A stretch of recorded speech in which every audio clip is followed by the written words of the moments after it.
सम्भाषणसन्देशसंस्कृतमासपत्रिकायां प्रकाशितानां बालकथानां ध्वनिप्रसारणम् इदं बालमोदिनी इति। स्वानुकूलतया अर्थकथनं।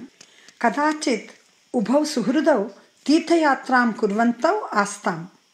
बहूनि दिनानि यावत् मार्गभ्रष्टौ भूत्वा वने क्षुद्बाधया पीडितौ सन्तौ तौ इतस्ततः अटितवन्तौ। एवम् अटन्तौ तौ कञ्चित् ग्रामं प्रविष्टवन्तौ। मार्गे गच्छन्तौ तौ कस्यचित् गृहस्य पुरतः जनसम्मर्दं दृष्टवन्तौ। तत्र देवपूजा प्रचलति स्म।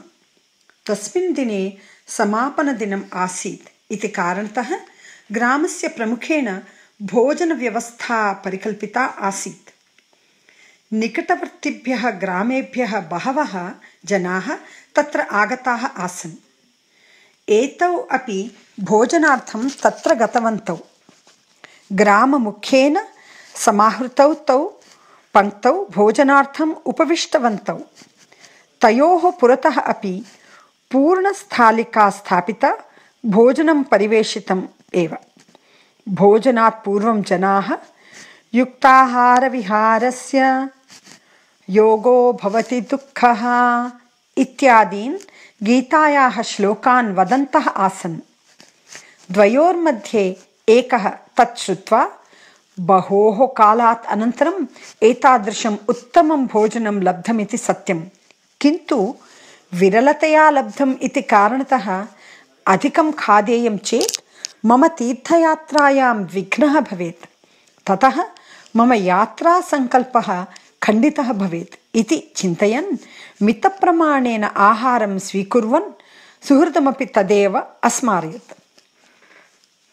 स्वल्पकालानन्तरं जनाः अहं वैश्वानरो भूत्वा पचाम्यन्नं चतुर्विधम् इति श्लोकम् अवदन्। तं श्रुत्वा द्वितीयः हृष्टः जातः। अन्तः स्थितः वैश्वानररूपः भगवान् एव भुक्तम् अन्नं पाचयति। बहोः कालात् अनन्तरं भोजनं लब्धमस्ति। इतः परं कदा प्राप्नुयाम् इति न जाने। अतः अद्य भूरिभोजनम् एव करणीयं मया इति विचिन्त्य तेन भूरिभोजनं कृतम्। अधिकं भुक्तम् इति कारणेन अचिरात् सः उदरपीडया व्याकुलः सन् भूमौ लुठन् अवदत्, भगवान् गीतायां मिथ्या वदति, पचाम्यन्नं चतुर्विधम् इति वचनेन जनान् भ्रामयति च, सः असत्यकथकः।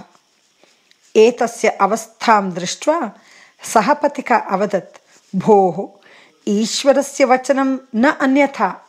तत्पूर्वं वासुदेवः युक्ताहारविहारता स्यात् इति वाक्यमपि अकथयत्। भवता तु तत्र अवधानं न दत्तम्। अयुक्ताहारः दुःखदः भवति, भगवता सत्यमेव उक्तम् इति।